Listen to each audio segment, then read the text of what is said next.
here in Lexington. Our fans know there is no bounds to the passion and love they show the student athletes here, and it brings so much pride that you get to make them proud and you earn their respect. Back to No Filter Radio with Alan Cutler. Podcasts on Apple, Spotify, and Google, Monday through Friday. Good afternoon. I'm Alan Cutler. Welcome, welcome, welcome. It is Friday. It is my last show for a little over a week. I'm taking next week off. Need the rest, the old golden throat. Did I just call myself golden throat? That's really egotistical, even for me. I need to rest my throat. I have a fun show lined up. That was Cat, and it was from the UK Sports Network. You know it's not recent, but they put it up there. It had to be when he was in town. And Jimmy, I don't know if you saw the footage when you clipped it off. That suit he was wearing, perfectly tailored. Perfectly tailored. I'm going to guess a low price for that suit, considering he's like 6'10", which everything is more expensive. I'm going to guess that's a $10,000 suit. Seriously. I mean, and whew, perfect. He was perfect. So Cat is doing something now. Sorry, Cat. It's the truth. He wasn't much of a defensive player for years and years and years. He's playing defense now. He's a leader. He's kind. He's considerate. I think it was Shaq after the game said that Cat was more important to the Knicks winning game one than Brunson. I want Wemby to go out and guard him, and I want to see Cat do it even more, take Wemby off the dribble, because I think he can. You know what's interesting, as athletic as Wemby is, and he's freaky athletic. You know, the stuff he does when he's juggling and then doing a deep knee bend with one leg. Jimmy, I don't know if you can do that, do a deep knee bend with one leg. I'm going to guess you can't, and I'm not knocking you. Maybe you could when you played football. Could you do that now? Is it like a single leg squat, basically? Yes. Could you do that now? Yeah. Really? It's a little tougher on my left. I got a bad knee. I've had 2 surgeries on it, but I can, yeah. I'm impressed. Well, he's doing that while he juggles 3 balls and is looking at the balls, concentrating. Now, could you do that? No. I don't think there's a lot of people who could do that. By the way, he gets pretty deep. I suspect because of his long legs that he can't go laterally as quick as many think because he's so fast going up and back. Those are long legs. And I think he can be handled off the dribble. I'm not going to call it a weakness because he's spectacular. And I keep on saying if he wants to play like a guard or a small forward and shoot outside, it's the best thing for the Knicks. I'm going to be fascinated tonight when I watch the game to see what adjustments San Antonio makes. And remember, the Knicks said they didn't play well, but Wemby can play much better. So I can't wait. You have to understand, I love the Knicks like most of you love Kentucky. I do. I've been a Knicks fan for decades longer than Jimmy's been around. I don't know who put it up, but I found it on TJ Beisner. TJ was a heck of a writer for KSR, and then he went to work for UK, and then he went to North Carolina, and then he left there. Really good writer. And he put this post up that in 2015, when Cat declared for the draft, he asked his dad which team he hoped would draft him. Without hesitation, TJ said, the Knicks. Oh, so he'll be close to home, said TJ. No, I just want the Knicks to be good again. That's a quote. And as TJ said, all-time dad line, and now 3 games away from the NBA title. That's really cool. That's really cool. And the closeness with that Knick team, they're smart. When I say older players, they have a lot of veterans, and they get it. And they get it. And they have no trouble sacrificing at all. None. Zero. Kaput. None. And I'm cautiously excited about the possibility. I have suffered long enough with my Knicks. Suffered long enough. Now, there's all kinds of stories coming out for obvious reasons about Brunson. And you have to give his dad a ton of credit for turning Brunson into the player that he is. His dad was on that Knicks team in '99, the last time they went to the NBA Finals. And here's a quote from an article in New York from Rick Brunson on his son. And this to me is all about preparation. And although they call him Captain Clutch, Jalen Brunson is one of the most disciplined athletes in the world. I'm not saying he's like Kobe. I'm not saying he's a player like Kobe. Let's be real now. But his discipline borders on Kobe. And I don't know which one was more. And if you're saying, oh, my gosh, you can't say Brunson's name with Kobe. We played a clip yesterday from Gillespie, starting point guard and a hell of a point guard in Villanova when they won the national championship. And he's carved out a really nice career in Phoenix. And they were roommates when Gillespie first got there. And Gillespie said, we had this huge workout and everybody's dog tired. About a half hour later, there's Brunson going back to the gym, shooting, extra weightlifting, all those kinds of things. And he ate properly. Now, I don't know when he started, but when Gillespie was at Villanova, he was already eating properly. Jimmy, would you think that more than 2% of the athletes, let's say there's 500, I think there's over 500 athletes at UK. How many, what percentage do you think were eating properly before they went to college with the discipline?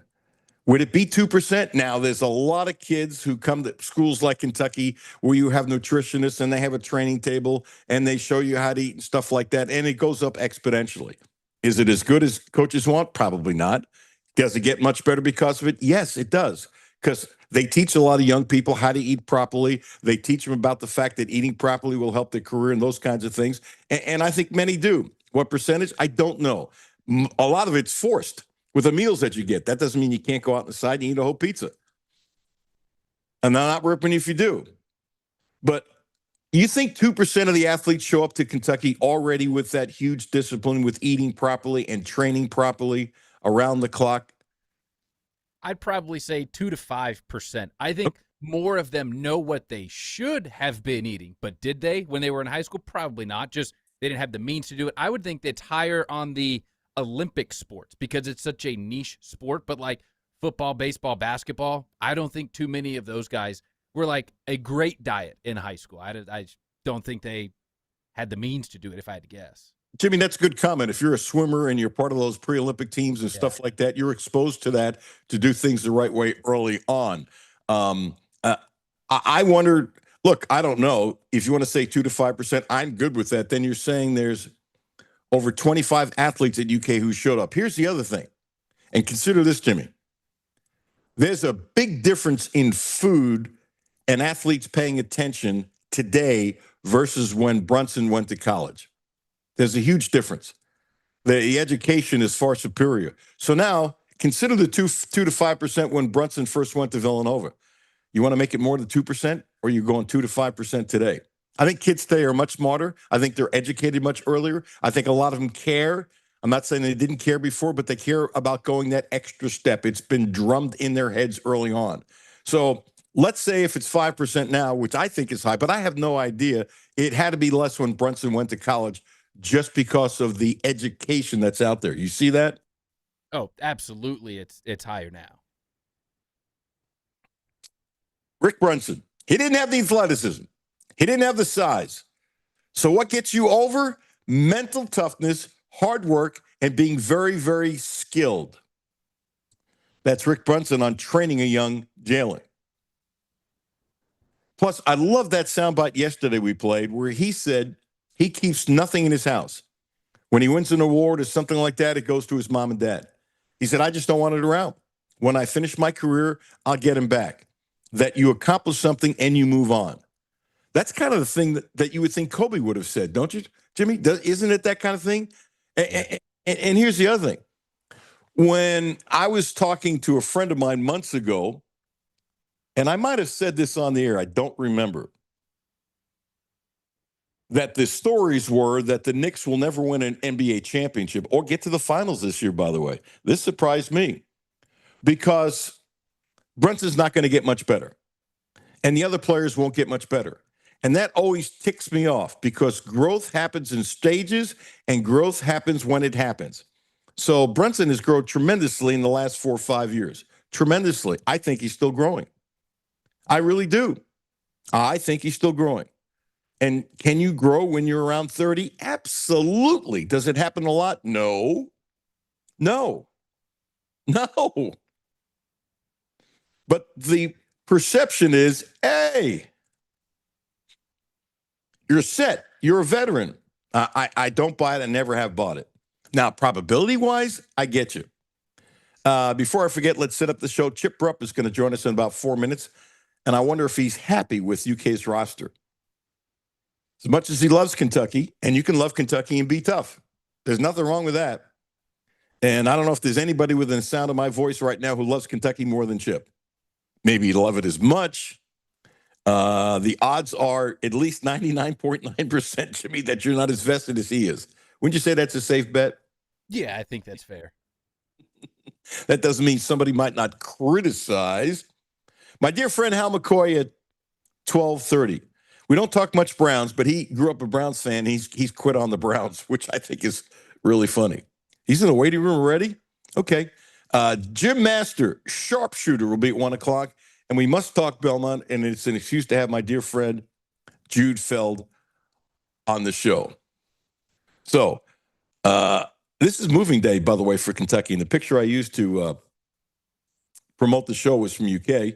And the Williams with a nice smile as he's moving in. I want to talk about Keldon Johnson, but we'll do it later. I found a really nice piece of Johnson, who was the sixth man of the year, and he's a leader, and more on it later, but he was averaging over 20 points a game when Popovich, then the coach, went to him and said, "You're coming off the bench." And he didn't handle it well, and he admits it. And I was surprised when Popovich did it. But he loves San Antonio.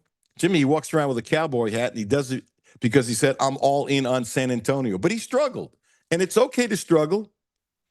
And he's admitted it, that it affected him when they took his job away. You can say, "Oh, it doesn't matter if you start or not." That's the biggest bunch of BS in the world. It really is. Everybody wants to start.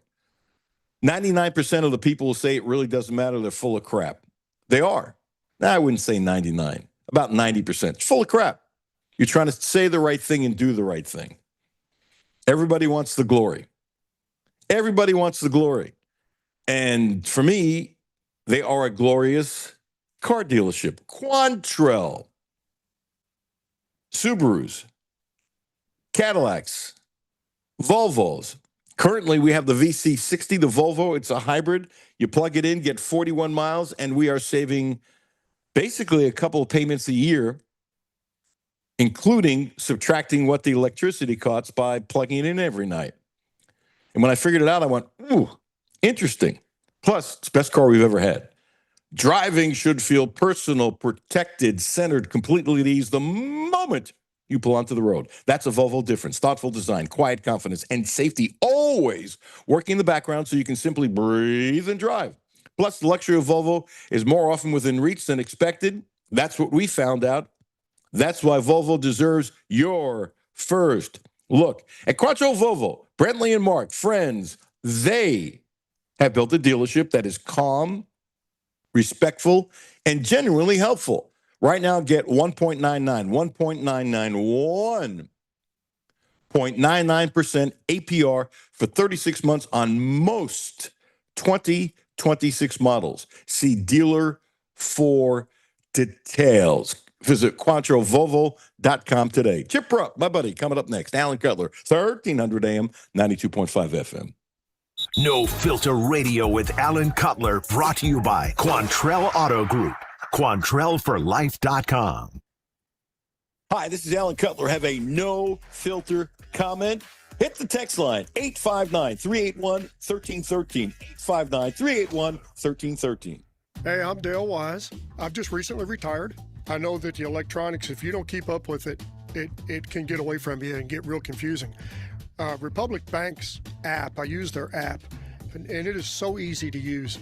I log in with my fingerprint. so it's super easy. I don't have to remember 50 million different passwords and all that stuff. And it lays it out just real nice. That's Dale's story. Now let's get to work on yours. Republic Bank. Time to thrive. Member FDIC. Data rates may apply. Driving should feel personal, protected, centered, completely at ease the moment you pull onto the road. That's the Volvo difference. Thoughtful design, quiet confidence, and safety always working in the background so you can simply breathe and drive. Plus, the luxury of Volvo is more within reach than expected. That's why Volvo deserves your first look. At Quattro Volvo, friends, Brentley and Mark, they have built a dealership that's calm, respectful, and genuinely helpful. Right now, get 1.99% APR for up to 60 months on most 2026 models. See dealer for details. Visit QuattroVolvo.com today. Sayre Spartans baseball faces McCracken County in round 2 of the state playoffs Saturday morning at 10. Tune in at 92.5 and 1300 and stream on ESPNLex.com with thanks to McDonald's, Republic Bank, Deaver Golf Cars, G&J Pepsi, Clark's Pump and Shop, Keystone Mortgage, Winter Circle Trailers, and West Banco. Back to No Filter Radio with Alan Cutler. Podcasts on Apple, Spotify, and Google, Monday through Friday. Ladies and gentlemen, without further ado, the serious question I want to ask my friend Chip Rupp, who's kind enough to join the show all the time. Chip, I said this. I don't think 99.9% of the people within the sound of my voice love Kentucky the way you do because you were born into it. And your grandfather has a building downtown with his name on it. So I think it's 99.9. And as much as you love Kentucky, you're not afraid to be honest and to say what you think. So the question I've been waiting to ask you now for a few days, since they got the M&M boys together, Mantle and Maris, as I said on Monday, similar to the Yankees in the 60s, may they be as successful. You have not been in love with this roster, and you have not been in love with, as much as you want Pope to succeed, you have not been giving Pope A+ in the first 2 years. You tell me if I've gotten anything incorrectly, please, as always. Now that the roster is basically set on a scale of 1 to 10, I think Brandon Ramsey, Jimmy, didn't he give him an 8.5 the other day? I think it was 8 or 8.5. I think it was kind of both, right? Yeah, it was between 8 and 8.5, yeah. 8 and 8.5. On a scale of 1 to 10, Chip Rupp, what do you say as you look at this roster for Pope? What do you say it rates on a scale of 1 to 10? And thanks for joining me, pal. Yeah, thanks for having me. So you're correct. I mean, I've not been real bullish on this roster, but there were two critical components the last time I was on with you that we didn't really know the outcome for. And when you have Moreno and Momcilovic, who committed to us, that kind of flips the whole script. So long story short, I would fall right in line with Brandon. I think as much as I hate to admit it after last season, how bullish I was on that roster and it didn't really work out, I would put this at about an 8, maybe 8.5. It's on paper. I love it. There's a lot of depth at each position. There's a lot more assets than we had last year.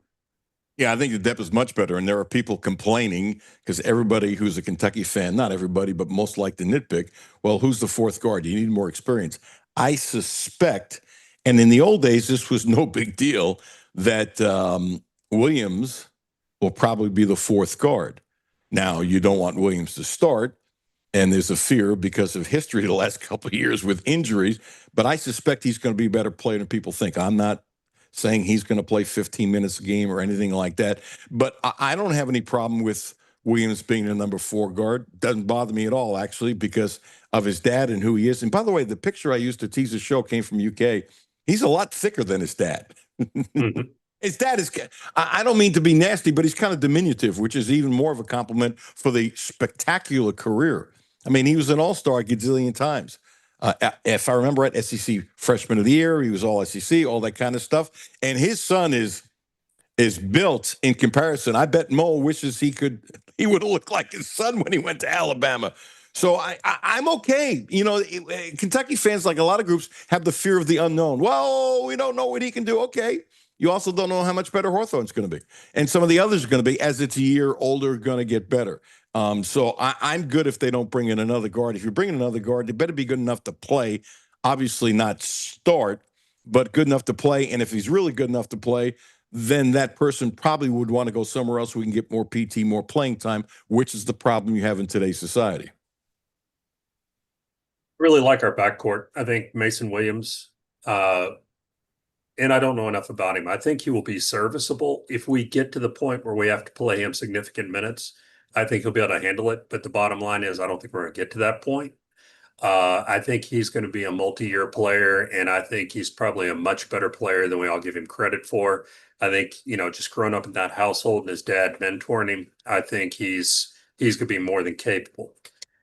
I do think that we ought to go ahead and add another piece if we can, but where I'd like to see that is either a frontline player, so another forward or another big, in the event that we get injured there. I think there's going to be a little bit of a drop off if Moreno gets in foul trouble. I think each one of the other bigs brings a unique skill set, but it doesn't fill all boxes.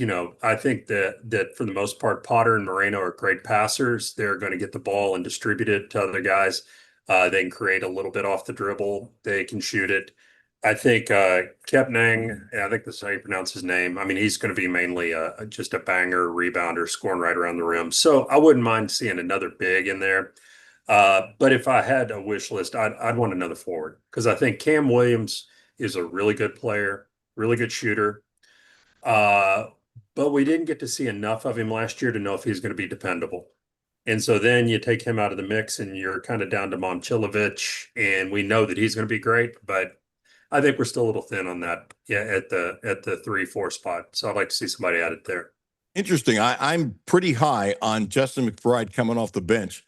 He's a load on a lower level, average 15 points a game, but he shoots 40% from downtown. And to me, that's impressive. And, if Jack Goose Gibbons says Hawthorne at times was really dangerous in practice last year, and his dad said he was 174 pounds, as rail thin as he was, I wouldn't have guessed 174, and apparently he's put on 20 pounds. I think he's going to help this year. And you got Ninja. We'll slightly disagree. I don't think they need help at forward. That's me. And if Marino gets hurt, Kepnang is good? No, but besides rebounding, and he's around the basket kind of guy, as you were pointing out, he also blocks shots. For the amount of minutes he plays, he blocks a lot of shots, and he's built like a tight end. And so, no, I don't want him to play 25, 28 minutes a game if Marino gets hurt. And there could be a problem with the backup. You can probably slide McBride over, but you're right. And I have no idea if Potter's ready. Maybe you do. I have no clue. I know he's put on weight, and I know he's happy, and I know he can shoot, and I know he can pass. I have no idea. I mean, none. Maybe he'll surprise us. Well, I did attend some practices early last year, and I did not know what was going on with Potter behind the scenes. He was limited on the court. But what I did see, when I watched Moreno, Potter, and Garrison all lined up together, you can tell a lot about a big guy by how good their footwork is and how quick their reaction time was. And just in drill work, Moreno stood out from the other two. Potter was not far behind, and then Garrison lagged behind the other two. Really? So he really did. And so, once again, I didn't see a large sample size, but that's what stuck out to me. I was blown away by how mobile and agile Moreno was, and Potter was not too far behind it. Am I going to overinflate how much of a significant role Potter will have? I'm not. But I think he has a high basketball IQ. And the thing that I like about Moreno and Potter in particular is Momcilovic. If you watch him, he is a guy that faces up on the perimeter, shoots an extraordinary percentage as a spot-up shooter, and then he works to the mid-post and shoots a little fadeaway over guys and uses his height to his advantage. Is very effective in those two realms. In order to get him those outside shots, somebody's going to have to create it. It's either going to have to be a guard getting a paint touch, compacting the defense and kicking it out to him where he can spot up, or a big like Potter or Moreno, who are excellent passers, getting it to him in a position where he can face up and shoot the basketball. If we end up in a situation where he's having to create off the dribble, hurry his shot on the perimeter, I think it's going to take away from his high shooting percentage. So I hope that that's what we'll get to see more of. Interesting. The funny part is I really believe Potter will play basketball for as long as he wants to if he keeps on working. I'm not saying the NBA, but 7'1", can shoot, pass, is getting stronger, works on his game. I mean, he's a European player, probably for a long, long time. But that's the most encouraging thing I've heard about Potter since he came here. And I love your analogy of feet. I've told this story before, and I know it's football, but 1,000 years ago, and I'm talking to Roy Kidd, and he had to get shorter guys who were fast, because if you were really tall and fast, you weren't coming to EKU. And I said, what's the first thing you look at? He said, feet. He said, we can put weight on anybody. He said, we have a good strength program here. There's good strength programs everywhere. He said, but I can't help the feet that much. If you got good feet and you got a heart, we can teach you the rest. So a lineman always looked at feet. Quarterback, believe it or not, he said, I looked at the feet. Looked at the arm too, looked at the feet. Always looked at the feet. Always, always, always. Mike Leach taught me when a quarterback's screwing up, he said, look at the feet first. It doesn't show up in a scoring column, but I can tell you I like his feet. I like his basketball instincts. I like his basketball IQ. And I'm optimistic. I look forward to seeing him on the court. And, I had a coach in college, an assistant coach, who was a great coach at Tennessee State, and then he was with us at Vanderbilt. He says, if you're going to make a mistake, make a big one. And the other thing he says is that they don't teach size. And so the facts are, you got Moreno and you got Potter both 7'1".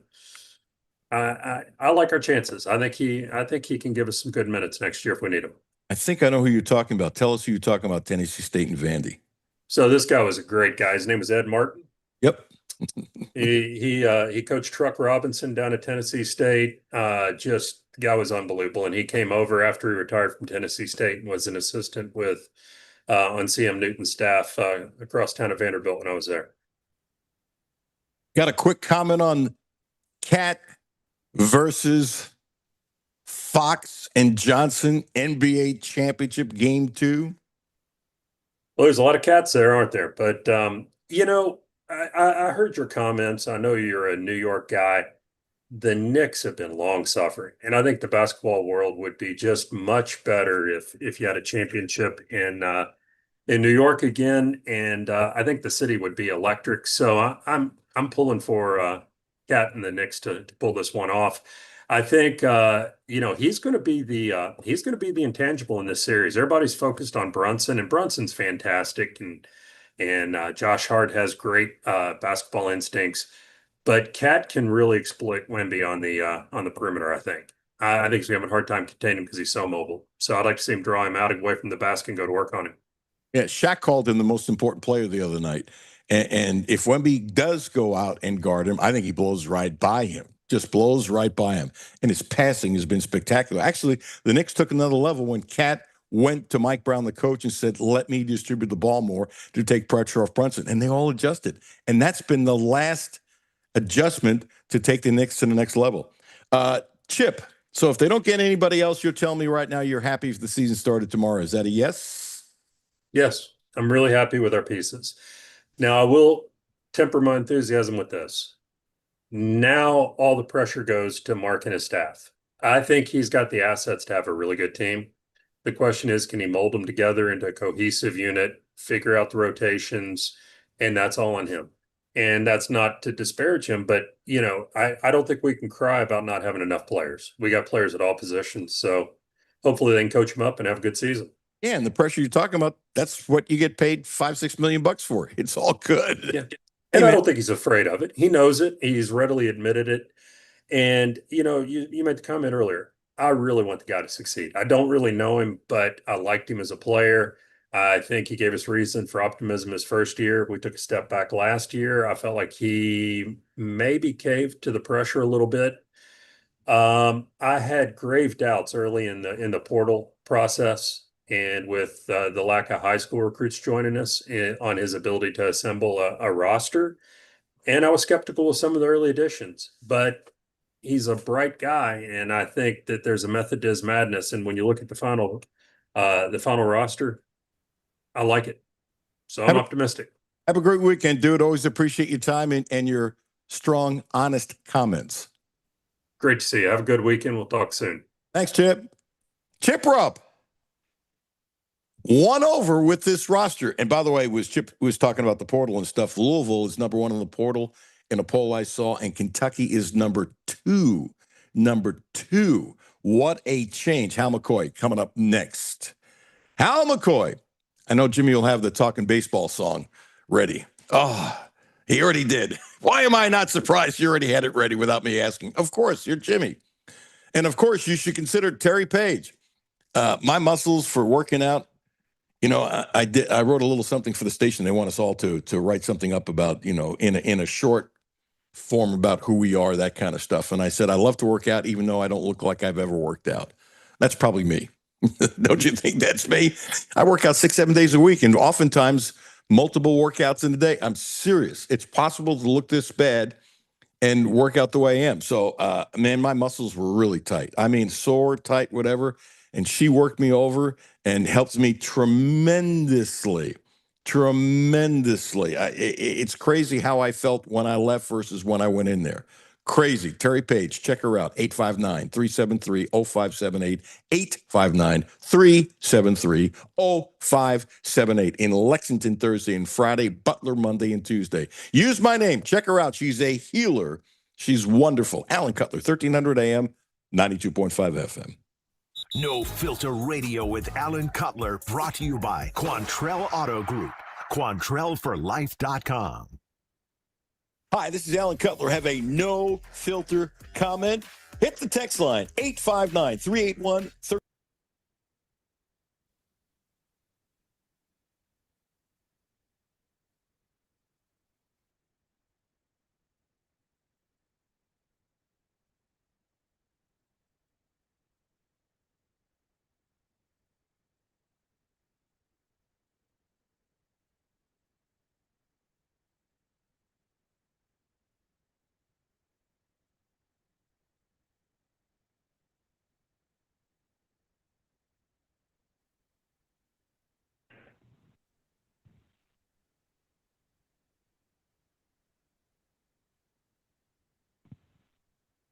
Confidence and safety always working in the background so you can simply breathe and drive. Plus, the luxury of Volvo is more within reach than expected. That's why Volvo deserves your first look.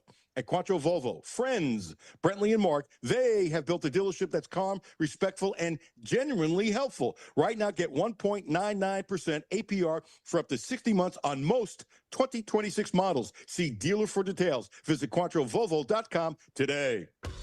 Back to No Filter Radio with Alan Cutler. Podcasts on Apple, Spotify, and Google, Monday through Friday. Talking baseball, Klazuski, Campanella, talking baseball. The man and Bobby Fella, the Scooter, the Barber, and the Nuke. I've never listened to this song, not once, and not had a smile come on my face. That's my love of baseball. I have never, not once, introduced Hal McCoy and not had a smile on my face. And I'll bet Hal McCoy had a smile on his face hearing this song. Hello, Hall of Famer in Cooperstown, Hal McCoy. How are you, buddy? I'm doing great, my friend. And how are you doing today? You know, for an old geezer, I'm wonderful. I'm lucky and blessed, just like you. Just like me. Yeah. We're not going to talk baseball initially. I read your column today, and did anybody tell you should have been a lawyer? No, not at all. You're curious as to my logic, right? I was going to say, and why would you say that? Like, you've had a great life. You've done exactly what you wanted. And why did I want to ruin your life with all signs of consternation? Your logical argument in your column on Facebook, which I look forward to reading every day, about why you've quit on the Cleveland Browns. How? Well, I was doing it, but I was doing, not rushing, but I was doing a bunch of stuff getting ready for the show. And I'm reading your column, and about halfway through, I couldn't stop laughing. Folks, okay, I'm just going to set you up, and I'm going to shut up. The man has been a Cleveland Browns fan his whole life. And he went down case by case by case by case by case by case by case of all the dumb blank things that the Browns have done through the years. And when you see it together, sometimes these arguments are worse than you think when you see it all together. But you have quit on the Browns. You've said, forget it. I am done. You are done with the Browns. Here's your quote: stick a fork in me.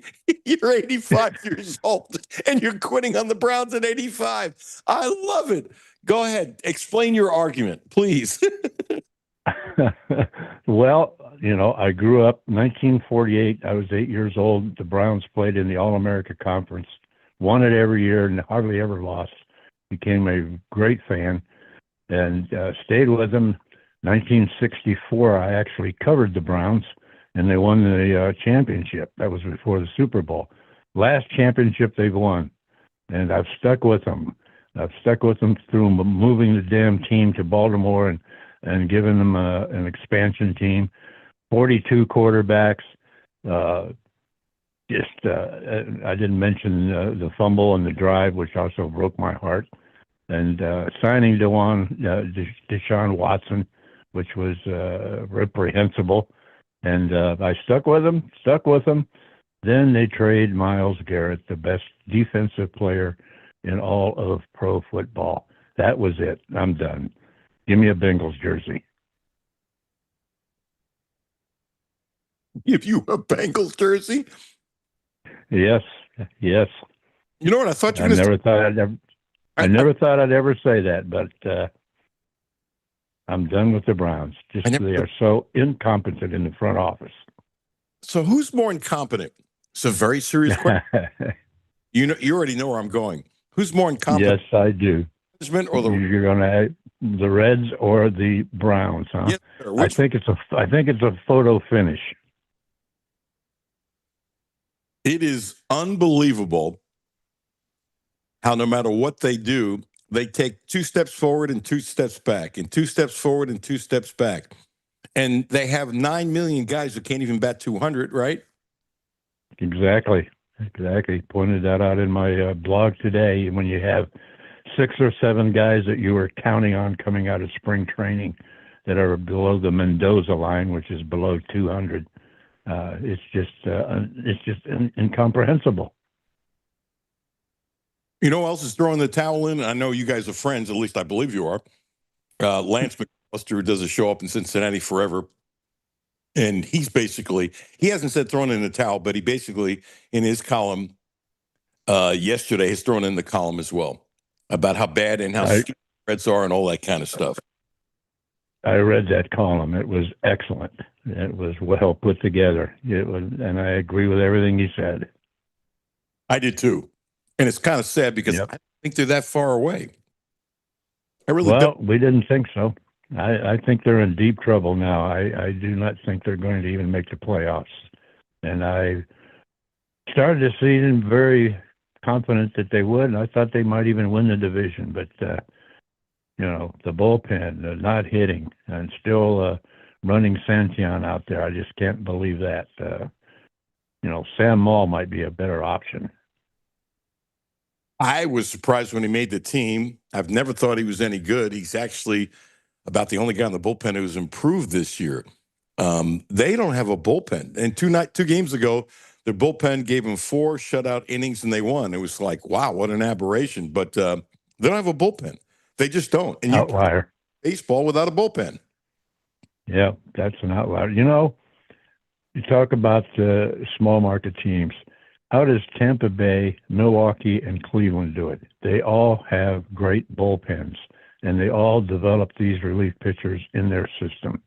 Why can't the Reds do that instead of bringing up these AAA pitchers who are no better than AAA and running them back and forth from Louisville on a conveyor belt? It's just sickening. Well, a few of those AAA pitchers weren't good in AAA. That's the point. You're right. So maybe they're sending a guy down who wasn't good and the arm is tired. And at least in 2 occasions, they brought up 2 people. When I looked at the AAA record, I'm going, shouldn't that guy be in AA? And he's coming up to the big league. I mean, it's well. The other thing about Tampa Bay, other teams have been pilfering, as you know, their young executives like crazy, and they keep getting more young people who are really, really, really, really, really smart. And they also do a good job of taking some older guys who were sort of scrap heap and cheap, and not all the time, but oftentimes there's something in their pitching coach that these guys, they don't become Cy Young Award winners, but they have taken some older veteran relief pitchers who were close to their last legs and improved them enough to be a very serviceable and cheap relief pitcher in what we call the losing side of the pen. They've done a great job with the reclamation projects. Yes, they have. In addition to developing young players, and they have to do that because they develop these young players and they become good and they become free agents and they're off to another team. Or Tampa Bay knows they're going to have to pay them and they trade them, but they always get back something good when they do that.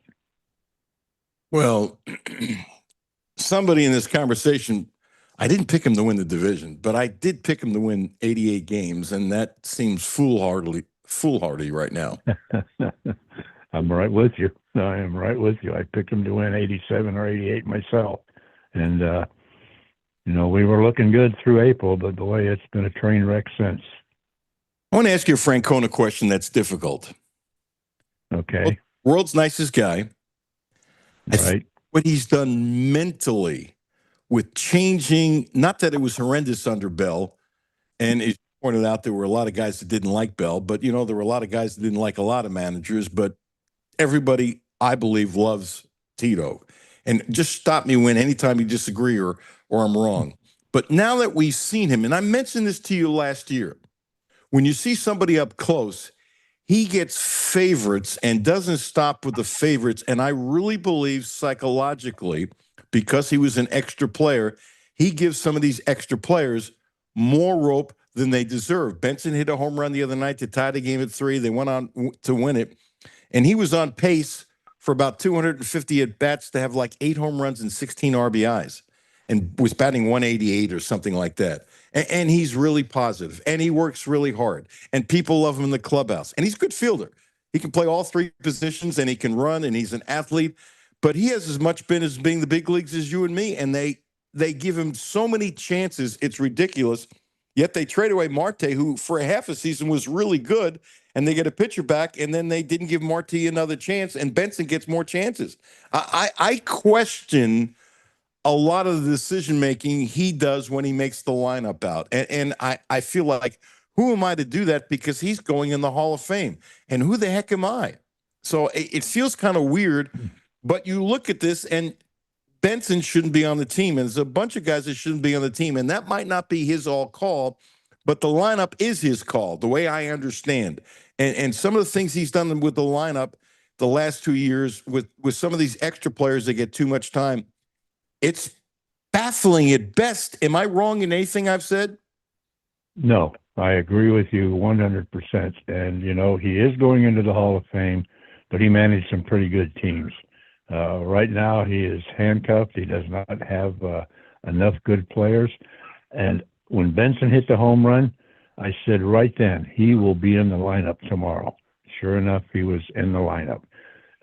That's the other thing Tito does. If a guy has a pinch hit home run or makes a good play, he's in the lineup the next day, and that makes no sense to me. And Benson did nothing when he started the next day. I just don't understand why he remains. And you're mentioning that him being an extra player, that probably empathizes with those guys and gives them all the extra play that they really do not deserve. Because he wanted it, and he feels for them. And the psychology. Yes. Let's steal something from your column. I love this quote. Guardians GM Mike Chernoff recently told MLB Radio that he won't use the MLB economic system as an excuse. Now, forgetting about the quote, before I got to the quote, when I read that, going, I love this guy. I don't know him at all. I love him. In other words, okay, we don't have Yankees money. Don't tell me we can't win. That's what he's saying. Here's the quote. Whatever the system is, we have to find a way around it. We have to do things differently. We have to find a way to win. We've made the playoffs 7 out of the last 10 years with a World Series appearance and an ALCS. And as you said in your next line, what a concept. Yeah, absolutely. I mean, you got to admire the guy. He knows the system. He said we have to find a way to work around it, and they have done just that. They're competitive every year. They're competitive again this year, and I'm sure they're going to make the playoffs. They may not win the World Series, but these small market teams that do it right at least make the playoffs and give themselves a chance. Well, in one of these years, a small market team that doesn't have the resources just could get hot and surprise everybody and become Cinderella. You can't win it unless you're in the race. And I can see over the next couple of years one of these Cinderella teams doing it. It's weird calling Cleveland Cinderella because it's a major market town. Tampa Bay, I kind of get because of the financial situation. But when I was a kid growing up, I never looked at Cleveland as a small market town. They are now. And outside of keeping guys like Ramirez long term as the foundation, they keep on moving players. And they're good at Yes, moving. they do. And Milwaukee's good at moving players, and Tampa's good at moving players, and Cincinnati is bad at signing guys with contracts or taking guys like Hayes with contracts. And the third baseman a couple years ago. As a matter of fact, I would put a rule that Carl and his staff cannot, unless they call you and me, sign a contract for $60 million plus in the free agency, or cannot pick up a contract like Hayes in a trade Right. without calling you and me. Really, because all those signings that they've done, every single one of them, you and I would have said no before they did it. Correct? Absolutely. I just some of their signings and their free agent signings and the big contracts make no sense at all. But they do it every year, time and time again. Do not learn their lesson. There's a kid named Duno in your hometown. Yeah, Duno. I'm sorry, I thought it was Duno. It's Duno. My bad. Thank you. Yeah. Thank you for correcting me. Sorry.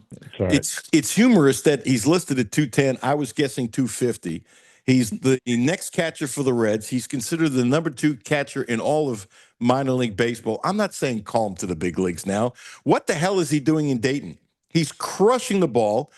From what I've read, he's a hell of a defensive catcher. He doesn't have to do anything to block the plate. He's humongous and knocks the crap out of the ball. Why is he not in Double-A or Triple-A right now? 210 is funny. I mean, I interviewed the kid before the season began. He's at least 250. I mean, he is a mountain of a kid, and he's only 19 years old. I think the reason that he is in Dayton is the Dayton manager, Murillo, is a former catcher, and he is giving him personal instructions on calling games and handling pitchers and that. But the kid is far advanced in what he's doing behind the plate, and why they're keeping him in Dayton is a mystery to me. He should at least be in Double-A right now and be on the move, because he is a fantastic hitter. He hit a ball 480 feet the other day. Yeah, we played the clip with the audio. Yeah, unreal. Yeah, unreal. Holy blank. Okay, this is good. This is so simplistic. How see your point's great. This is now driving me nuts. I did not know that the manager is helping him catching.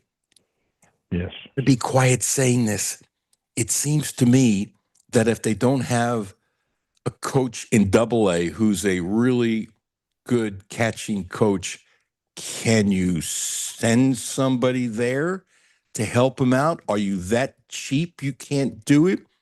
Can you bring in somebody? Because if he gets to the big leagues quicker and he helps the team, whatever the hell it would cost. And by the way, I don't know enough about the Double-A team. Maybe they have somebody. I really don't know. Maybe you know. We can't know everything about all these minor league teams. But if, let's say they didn't have anybody, okay, and that could happen. I'm not going to rip the Reds for that. But get somebody there who works with them every day. It's not a difficult thing to do. It's not a difficult thing to do. I mean, I don't know if this kid can catch in the big leagues in September if they're out of the race, but I'm not comparing him to Johnny Bench. Please, please, please, please, please, please, please. I'm not doing it. How old was Johnny Bench when he got to the big leagues? Do you remember? 18. Ah. This kid's 19. Maybe he was 19. I knew Bench was a But team. anyway, I didn't remember. Yeah, your point. Go ahead. Your point about your point about a catcher, instructor, manager of the Dayton Dragons. The other day, I saw Corky Miller at the Dayton Dragons game. He's an ex-catcher. He rotates around the system teaching catching. So there you go. Corky Miller could also be instructing him at Double-A. And if I'm not mistaken, I could be. I think manager Pat Kelly of the Chattanooga Lookouts is a former catcher. Yeah, he I'm is. not sure about that. Well, I'm Yes, pretty so sure there you go. I'm pretty sure he is. And by Corky Miller, I thought that was a great hire because he was a guy that didn't have a lot of talent, but he was a really good catcher. And I would say Corky, okay, if Corky has to fly out to see some kids somewhere else for a day or two, that's fine. Corky, Yeah. we're giving you an apartment in Chattanooga, and you're going to spend every day with this kid. That's what he's there for. I forgot that Corky was their roving catching guy. Oh my gosh, this makes the Reds even dumber than a box of rocks. Yeah, absolutely. That's like I say, I saw Corky in Dayton, and Pat Kelly, the Double-A manager, is a former catcher and a great manager, a good organizational guy. And why they couldn't send him to Chattanooga and have Miller there and have Kelly working with him, probably advance even quicker. Tell me if you think the Yankees were as dumb as the Reds. Are you ready for this? Yeah. Do I have you curious? Yes, you do. Okay, Hal You McCoy. being a Yankee fan. Well, I'm a Yankee fan and baseball fan. Hal McCoy, Hall of Famer in Cooperstown. I'm throwing this at you. So last year, Ellie could do nothing when he was hurt, and the Reds were stupid. I don't care if Ellie doesn't want to go on the disabled list. Sometimes you have to protect players from themselves. And he had about 6 where he did nothing. Did he hit a home run or two or something? He did nothing. Instead of saying, okay, son, guess what? I don't care if it's 15 days or 30 days, get healthy because you're giving us nothing. And then when you come back, if you're healthy, you can possibly give us a lot. And it was done by the Reds. Now, Judge hasn't done anything for a while. And I didn't know he was hurt, but something didn't feel right watching him. I did not know he had a hip and shoulder problem. I had no, how the hell would I know that? All I know is when I watched him, he didn't look right. And so Judge, because they're paying him all this money and because he's a tough guy who cares. There's a lot of tough guys who care. They kept him in the lineup and he's doing nothing. It got to the point where it was too painful and it's 1,000 to 1 he'll be out longer than he would have been if they would have shut him down when he first had that problem. And when you have a rib, I didn't play the game in the major leagues, but if you have a rib problem, you got to swing the bat. That doesn't go away until you rest it. It does not go away. I knew that when I was 12 years old. And so he's got a rib and shoulder problem. And it's been exasperated. Are the Yankees in this case as dumb as the Reds? Yes. You know what? I injured my ribs in France a couple of years ago, and the plane ride back from France to home was excruciating. And I was just sitting on an airplane, not trying to play baseball. And Aaron Judge injured that rib early May, the first week of May, running into the right field wall to make a catch. So the Yankees knew that he was in pain. I mean, I'm sure that X-rays would show that he had the injury, but they play him because he wants to play. And your point about Ellie De La Cruz is exactly right. There's no way that kid should have played all year last year. And there's no way that they should have played Judge. They're just hurting themselves and hurting him in the long run. Why are these teams so stupid? I have no idea. I have no idea why they do what they do, but it is stupidity to risk two supreme talents like De La Cruz and Aaron Judge to try to get some games out of them when they're not performing, and it's evident. And it doesn't take long to see that something's wrong. The average fan sees that there's something wrong. Hal, I've changed my mind. At first, I said they need to hire us as consultants for you. They should get you the most expensive cigars in the world for life. And maybe a trade at a great restaurant here in town. I've decided that's not enough. They need us so bad. They should pay us both $100,000 as a consultant. Well, each. Absolutely. Before we should have like Marty Brenneman's banana phone. You and I should be hooked up to a banana phone. And we should be a Zoom call or something. Say, hey, Al, hey, Cutler, we're thinking about signing this guy for $65 million. And then we both go, no. No, don't do it. Remember Candelario. Remember Moustakas. Just don't do it. Moustakas, he was fat and couldn't move, and he got 60. I know. Yeah, right. And don't trade for T. Brian Hayes. He can't hit. Can I make an adjustment, please? We Yes. would give them so many million, they should pay us more than 100,000 each. Keeps going up. Keeps going up. Doesn't it? Anything else going on in baseball, my dear friend? No. Well, just waiting to see what's going to happen in St. Louis. Pitching Brady Singer tonight, so I don't like their chances. I said they should have traded him while he came off a good year. That was what I said to get a guy in spring training. And I think he was tradable because now he's worse this year, but he had a reputation of at least eating up innings. And there's a lot of good teams that use him as a number 5 off last year and the year before of eating up innings. And they could have gotten a nice bullpen piece or a young bullpen piece, which they needed. And I know they've had a bunch of starters get hurt, but they had a lot of starters and the bullpen sucks. And again, that didn't make any sense to me. And I thought he was tradable, not for a great prospect, but for a middle of the road relief pitcher that could have helped. Yeah. Now he should be in the bullpen, middle relief. I see they finally did one thing by putting Chris Paddock in the bullpen, but that was out of necessity, not because it was something we thought they should do. I was surprised they signed him. I was very surprised. I'm surprised they've kept him. Yeah. All right. Anything else in baseball of the Reds we haven't discussed that you want to share, your knowledge, your great knowledge? I think we've covered it. Not too much to cover right now on the positive side. You're right. I think I need to go outside and smoke a cigar, and I don't smoke cigars, Al. Well, you would, if you did, you'd become addicted like me. I would love to smoke. Did you see my picture on Facebook? Yeah. Folks, Cal is smoking a cigar. His dog is on the armchair, and you're reading the new book on Nolan Ryan. Correct, with a cup of coffee on the other handle. That's perfect. Life is good. That's perfect. Life is good. When you're done, I'll text you. If it's as good as you think it's going to be, I need to read it. It is very good. Tim Brown is an excellent writer. He used to be a beat writer for the Enquirer. Excellent writer, and the book is, I'm only in about the 4th chapter, but it is very engrossing. By the way, I'm going to text you later. If you have his number, I'd love to have him on the show, and also let him plug the book. I let everybody plug their own stuff. I will see if I can get it. I don't have his number, but I think I can get it. As I always say, if you like baseball and you don't read Hal McCoy's column on Facebook, shame on you. I can't help you. I can't help you. You have to think about the Cleveland Browns. I'm telling you, a lawyer would be proud of your argument. It was so logical. It was amazing. Thank you. Appreciate that. Bless you, brother. Bless you. Bless you. You too. You too, my great friend. Thank you. You're the best. Hal McCoy. Jimmy, I love Hal McCoy. I love the dude. Does that sound corny to say? It's from my heart. No, it's real. And how can you not love him? If you love baseball, you love Hal McCoy. Yeah. And he is such a kind soul anyway.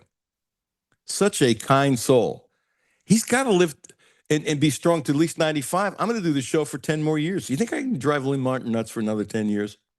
I think you can. Guess what? Lynn ain't retiring either. You remember Sam Dick the other day, who was great, and Steve Mossy, big-time photographer for Channel 27, who recommended Mossy, and I said thank you.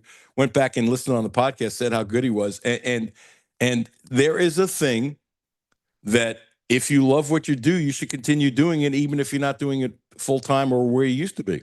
And Sam was a great news anchor and a storyteller. And so he came back. Is it WEKU? I'm pretty sure I have that right. He's doing storytelling, and now he's doing some TV stuff streamed and stuff like that because he loves it, and he's great at it.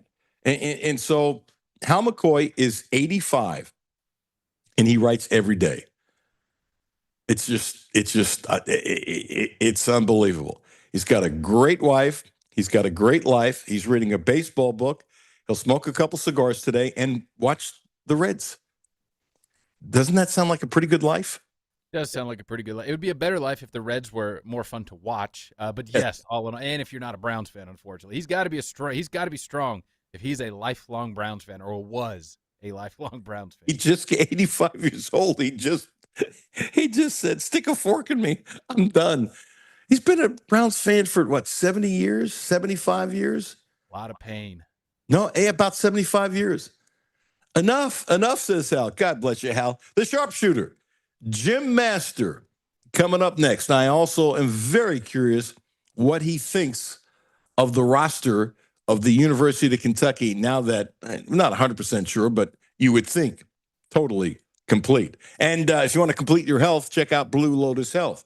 Acupuncture, 859-533-0914, 859-533-0914. Acupuncture. Ramon. Besides, I'm also providing a licensed massage therapist. Ramon is spectacular. He's become a dear friend. He's helped me for years. I trust him.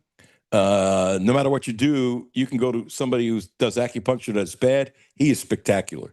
And the ways he has helped me, it's absolutely unequivocally off the charts. I trust him. He's super, super smart. Blue Lotus Health, 859-533-0914. Please use my name. Alan Cutler, 1300 AM, 92.5 FM.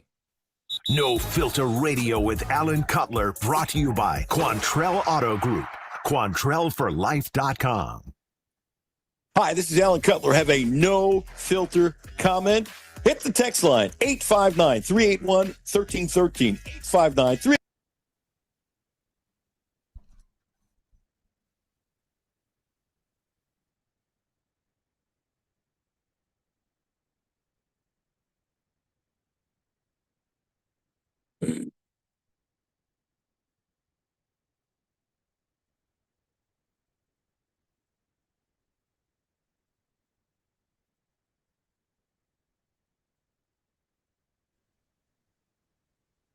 Member FDIC. Data rates may apply. Ready to feel the surge? Good, because Cadillac didn't come to play.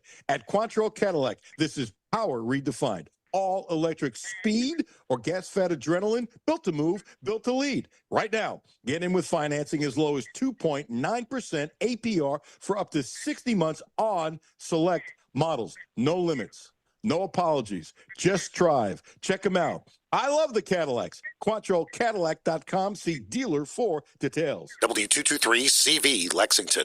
ESPN Sports Radio 1300 and 92.5. WLXG Lexington, an LM Communications broadcasting station. The only no-filter sports show in Kentucky. It's the Alan Cutler Show with award-winning TV sportscaster Alan Cutler. Welcome back. Alan Cutler, 1300 AM, 92.5 FM. I am very curious what the sharpshooter thinks, ladies and gentlemen. Great shooter back in the day with Bowie and Turpin and the cast of thousands. They had a hell of a team. Jim Master, kind enough to join us. Jim, what's going on, dude? Hey, it's all good. I love being here and can't wait to talk UK basketball. Okay, can we get the serious question out first, Jim? The real serious, deep, dark question. Let's do it. Did you catch any fish with your brother? Yes, we had a unbelievable, great trout fishing day down on the Cumberland River. Just had a blast and caught more fish than I knew what to do with. It was just a great day, too. Beautiful day. It's a beautiful thing. Beautiful day, and now we're talking basketball. Okay, now that it's set, I mean, he might add somebody. I doubt it. Who knows? I don't know. But now that the roster is set, and I've said a million times, and you've heard me say this, and I believe you've agreed with me, you know, that you need to look into why you missed on so many kids. Forget about that. Forget about that. It's who's here. Who's here is what you judge. And I think a lot of people misjudge this roster even before Milan. By the way, it's official now. We just got to release it's official that he's a Kentucky Wildcat. When they say they're coming in, when it's official, it usually takes a day or two, paperwork, whatever it is. But UK won't send out a release until, you know, the ink is dry and all that kind of stuff. It's what they have to do, and it's all good. But I have thought for quite a while this roster is better than people think. I said it before. Milan got here. Now it's totally different with Milan here. But on a scale of 1 to 10, Jim Master, what do you say about this roster? What number would you give it on a scale of 1 to 10? Obviously, 10 being the highest. Yeah, I think my first impression is 9. A couple things I'd say, too, what you brought up, and we've been talking about this.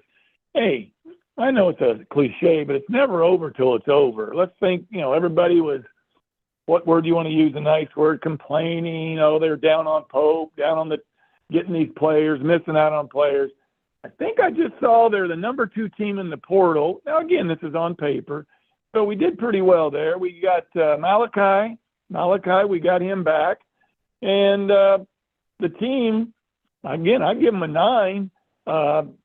On paper, it looks like we have a championship-type team, meaning sort of 15 others maybe. But I think we're in the mix. And then the bottom line is this.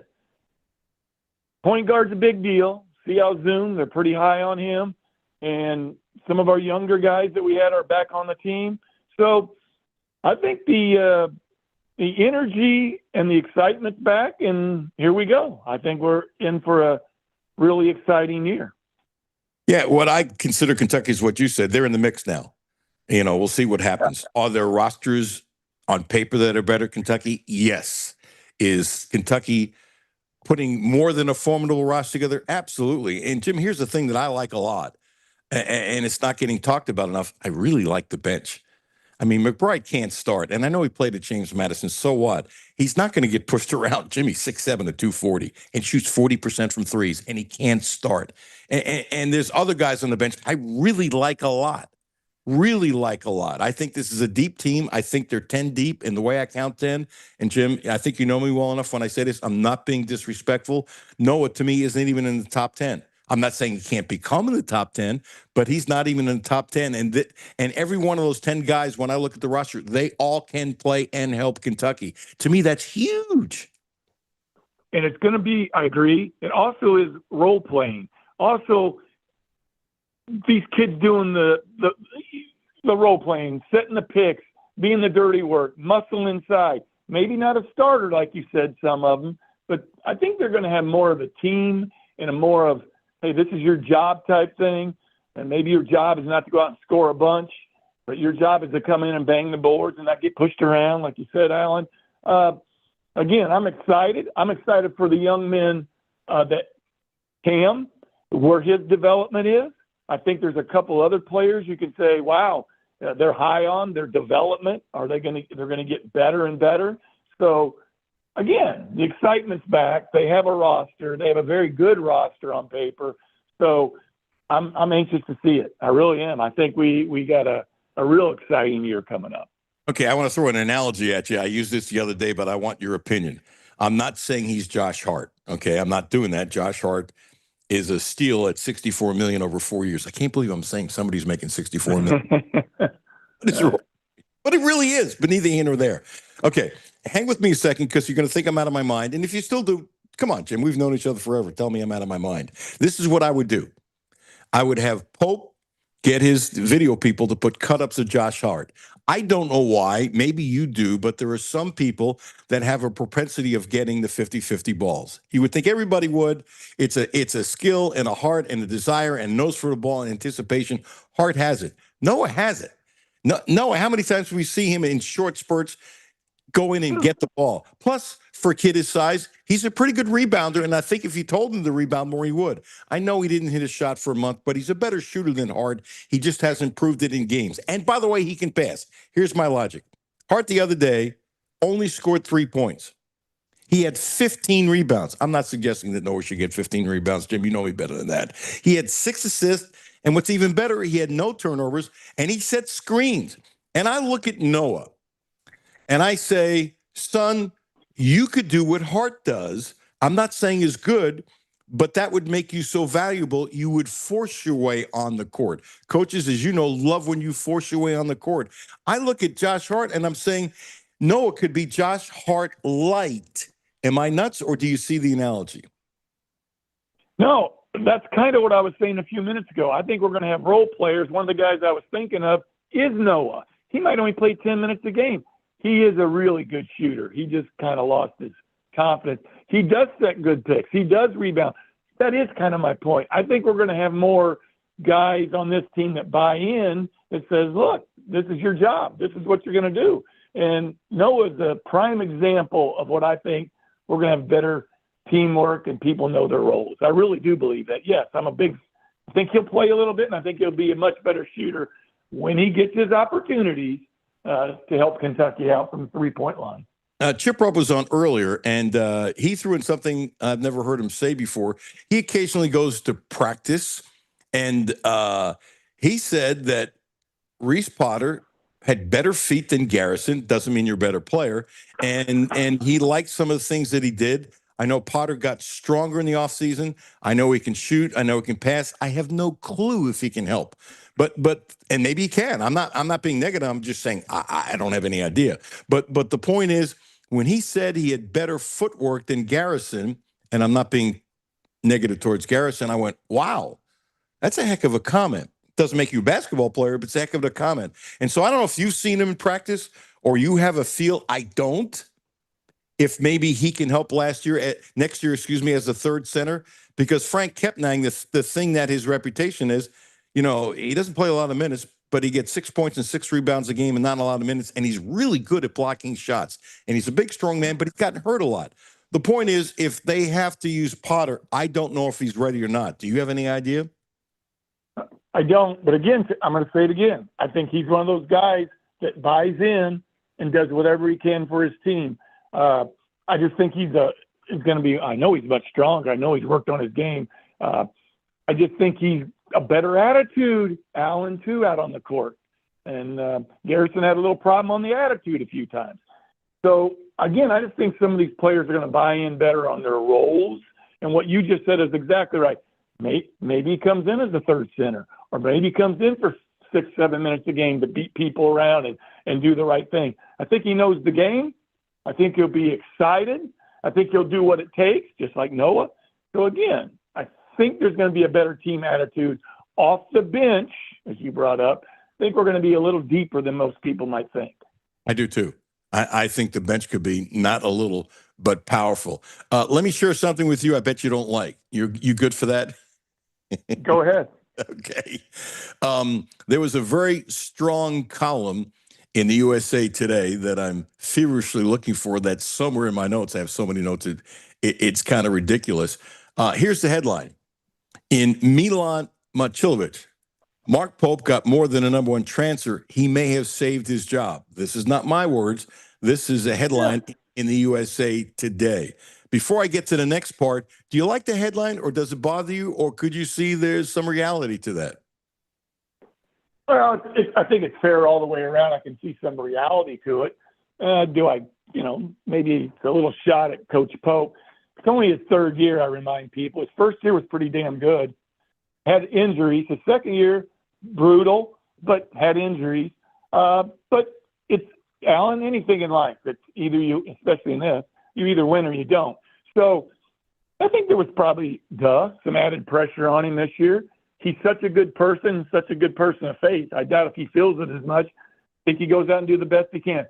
Again, a month ago, maybe even 2 weeks ago, Alan, didn't look too good, did it? But again, you have to let the game be over with. He gets the guy, molds the team now, he gets them back. So I think it's maybe a fair looking out and doing the prognostication on it. But I have a feeling Coach Pope and his team is going to be pretty damn good this year. So we'll see. Sorry for stepping on it, Jim. I do find it interesting in the latest. I forgot who did it, but who's number one, who's number two, who's number 10 in the portal. There's numbers for everything. Kentucky with Milan jumped up to number 2 in the portal, and some little team up the road. I'm being facetious. Somebody's going to take that the wrong way. You know how people are. Louisville's number 1. That is pretty amazing, right? It is pretty amazing. It is pretty amazing. And I bet you're like me. I don't give a crap what he's making. Whatever he's making, God bless, more power to him. I'm sure you feel the same way. Milan. I was going to say, are you talking about Coach Pope or Milan? No, I have. Milan. People know me well. I think the college games in basketball, football, all this NIL, I think it's messed up. I really do, in a lot of ways. But I don't blame the kids. I don't blame any of the kids. Right. So that's the adults in the room that have set this all up. But the kids that say, hey, I'm going to get paid, can't blame them a bit. And I don't know how much he's getting paid. I mean, maybe someone has figured it out. But sure, whatever it is, if they're going to pay kids, Alan, he deserves it. Would you agree? Meaning he's probably going to be one of our best players. maybe one of our best shooters of all time. Maybe we've got a lot of good shooters, but again, we'll see what happens. These are pro players now. I keep reminding players they are paid to play basketball, and most of them are paid a lot of what we consider a lot of money. So, I just hope these guys get counsel with people to help them, like you, to help them with money, so that they don't throw it away. And even if you can make more money in the NBA, let that money grow.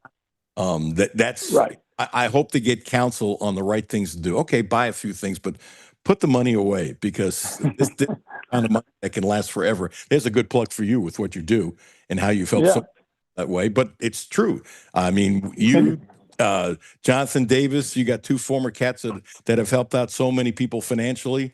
It's silly to think that somebody, I don't care if you're 18, I don't care if you're 50, by the way, and if you're not used to handling money, all of a sudden you get this money and you think you know what to do with it. You don't. You need to get some wise counsel on that, and I hope they get it. No, I don't blame these kids. Matter of fact, I was asked a question the other day. I want to throw this at you.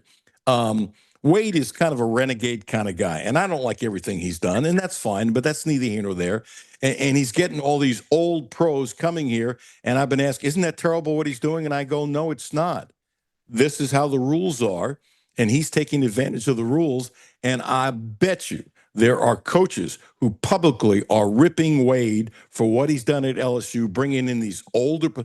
I don't know if he's going to end up with the oldest team in college basketball. He probably is, without looking at other rosters. And some of these guys have been pros for years and stuff like that, and people are ripping Wade. Jim, I guarantee you, some of the coaches that are publicly complaining about him privately or having meetings with the staff going, why the hell didn't we get this kid? Why didn't we do this? That's the rules. You should do it. So I don't blame Wade. I blame the system. I don't blame these kids. More power to them.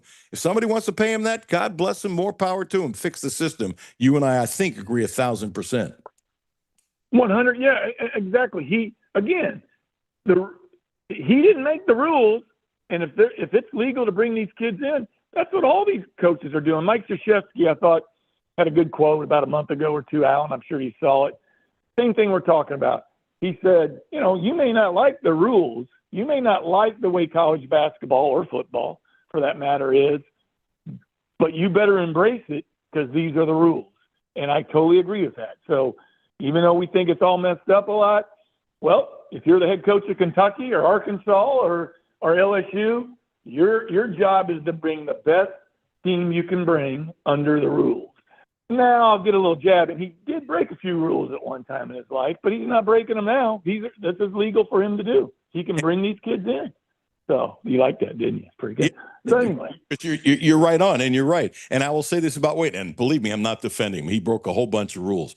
I think there are other coaches that didn't get caught. That's no excuse for Wade. None. Zero. Right. Kaput. Right. None.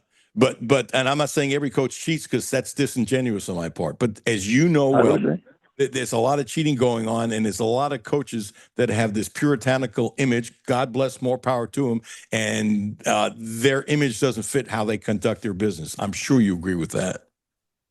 I do agree. And again, back to my point, he didn't. Now the rules are, I don't know what the damn rules are, but if you can bring in a 31-year-old player that played 4 years in pro basketball, it's ridiculous, but it's not illegal. And that's ridiculous that the adults in the room haven't got a hold of all this. That's my point. But yeah, they're not. I don't blame the kid. Don't blame the coaches. You go get who you want. It's a shot on society that adults are screwing kids up. That's not the first generation that's done this at all. Right. I would agree with that. So it's not going to be okay. So this summer, you get to go over and watch the team, or you're so busy you don't. What are you doing with your mindset? Are you just going through the summer saying, I'm going to catch some fish with my brother, I'm going to do my work financially, and I can't wait to see how this goes? What's your summer thought process wise with the Kentucky Wildcats basketball team?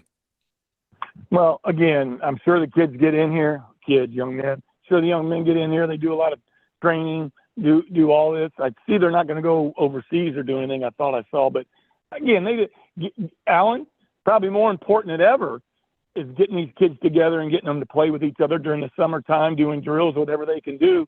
Remember the old days, Jim Master, we were a team all the time, right? So the 8 or 9 people that are coming back, we're playing ball all summer long. So I would assume they get them together, Alan, start playing, get the camaraderie.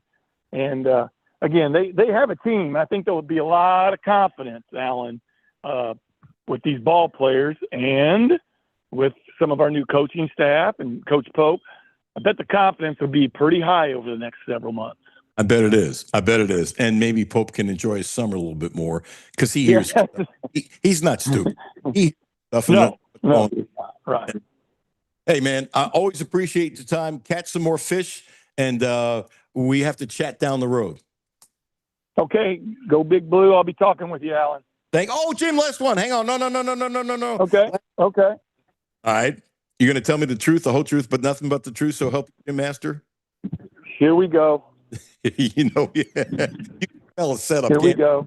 You and Milan playing horse. Who wins? Jim Master at age 21, I think, or 22. I think I could still win that one. But I am so glad to have him. And remember, he can get his shot off. He's 6'8", but you need a good point guard too. So I'm hoping Zoom and our other good players at that guard position can penetrate. We run the plays and get him open. He needs to take a lot of shots. What a great shooter. I love how you said that. Jim Master at 21, I got him. I expected that was my thing. Hey, absolutely. I expected nothing less. And you know what? You can't go back in time, but I would love to see Milan versus Jim Master on the court when Jim was 21. I'd love to see that. You know what? Put my feet up, get a glass of wine, get some popcorn, and just sit and watch. That'd be really cool.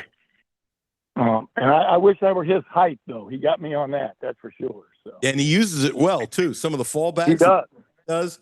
Yeah, he does. He used it perfectly. Hey, man, I catch you down the road. Always a pleasure talking to you. It's a fun conversation. Thank you, man.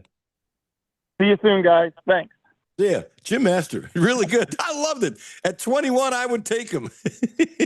And by the way, that's how he always was. And I think you have to have that to be that good of a shooter. Yeah, you have to have that.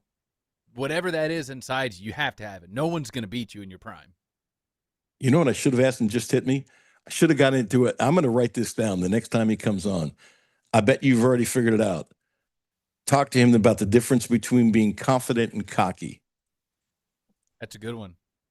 I can't believe it just hit me now. I'm going to ask him to come on the week after just to talk about that.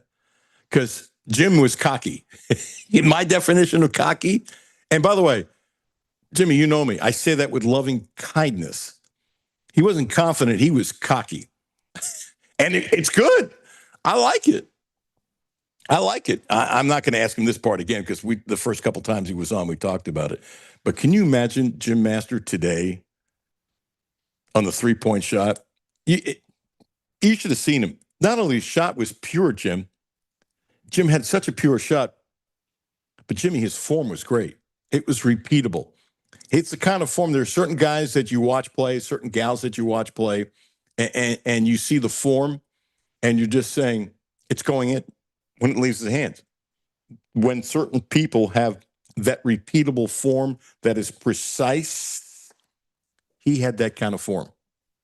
I'm serious. He was that good. It really is like watching whatever phrase, poetry in motion, or like watching someone with just a natural, pretty baseball swing, or a quarterback that just can naturally just flick his wrist and it'll go 50 yards. Same thing with like a 3-point shooter, where it's just natural to them. Like that's what they were put on this earth to do, is have that sweet stroke. Here's the other thing. When he said he wishes he was 6'8", I absolutely unequivocally believe it. By the way, did you see that story the other day where Caitlin Clark threw up on the bench or behind the bench during a game and kept on playing? No, I didn't. I thought that was pretty interesting. Hey, it's just you just keep on playing. You keep on playing. There was a really good column about her. I believe Jackie McMillan wrote it early this week. And she has been one of the great writers and columnists in the country for a long, long time. And for her to say this doesn't surprise me. She would write columns in tremendous support of Caitlin. And she's basically saying if Caitlin doesn't change, she's going to lose her fans. I thought it was fascinating. And I would bet that somebody showed it to Caitlin if she didn't see it, and she should take heed seriously, because this is one of the great columnists in the world, and laid out as to why she could lose her fans. I thought it was fascinating, absolutely fascinating. Doing some other tidbits. Evan Miyakawa, who, by the way, is taking a couple months off from doing interviews. You know how I keep on saying that I believe Milan isn't a great defensive player, but he's a better defensive player than everyone is saying. It's just the way everyone is saying. You don't play for Iowa State and not try hard on defense. You don't play for Iowa State and not be taught how to play defense. You just don't. You just don't. And so I'm not saying he's going to be a defensive stopper, but how about these numbers? Now, the offensive rating, according to Evan Mia with his computer, is 6.06, which is elite.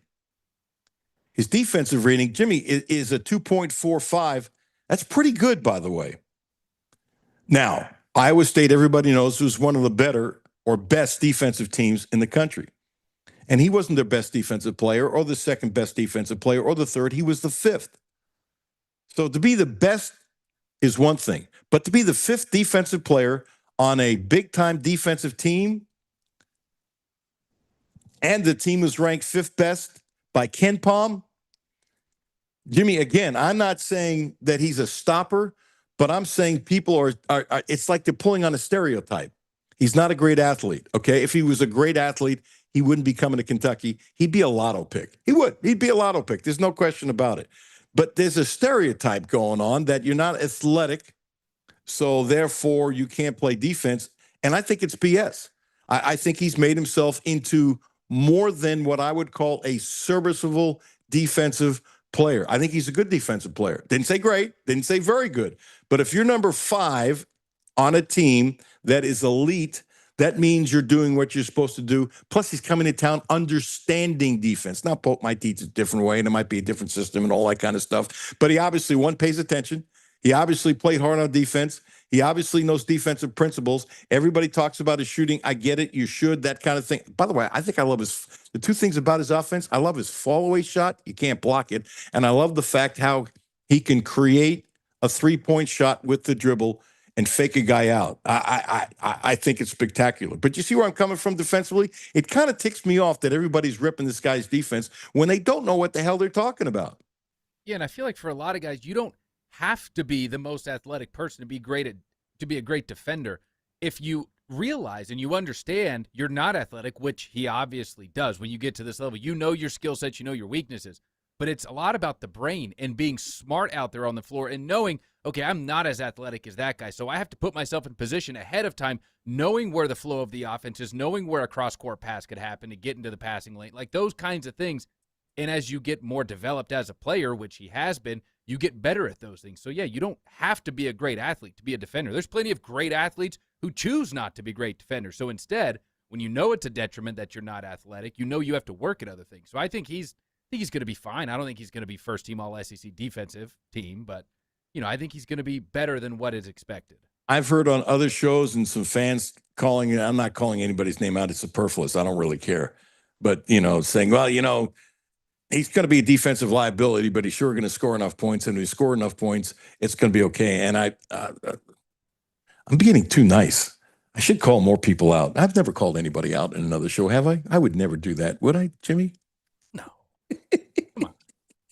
Reeking with sarcasm. I just want to throw it at you all because guess what? There are a lot of people saying stuff that is just factually not true. It's pretty simple. Just factually not true. We're going to talk about the Belmont. We'll do that next. Jude Felt coming up next. Alan Cutler, 1300 AM, 92.5 FM. No Filter Radio with Alan Cutler, brought to you by Quantrell Auto Group. QuantrellForLife.com. Hi, this is Alan Cutler. Have a no filter comment. Hit the text line, 859-381-1313. 859-381-1313. Driving should feel personal, protected, centered, complete.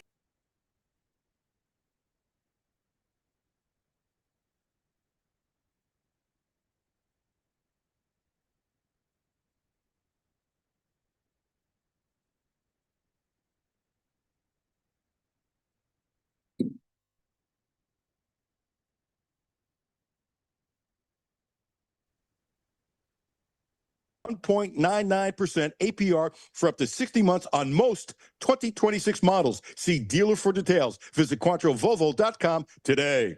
Hi, this is Patrick DiGiacomo, and this is why I would recommend Republic Bank. So, when the bank manager brought me over just to show me how their ITM works, he hit this button where an actual live person came on the screen, and she was so kind and helpful, and it just made me feel like, wow, I'm not dealing with just a machine, I'm dealing with somebody that's actually paying attention to what I'm doing, and it made me feel really good. And that's how Republic Bank helps their customers go from living to thriving. Learn more at republicbank.com. Member FDIC. Back to No Filter Radio with Alan Cutler. Podcasts on Apple, Spotify, and Google, Monday through Friday.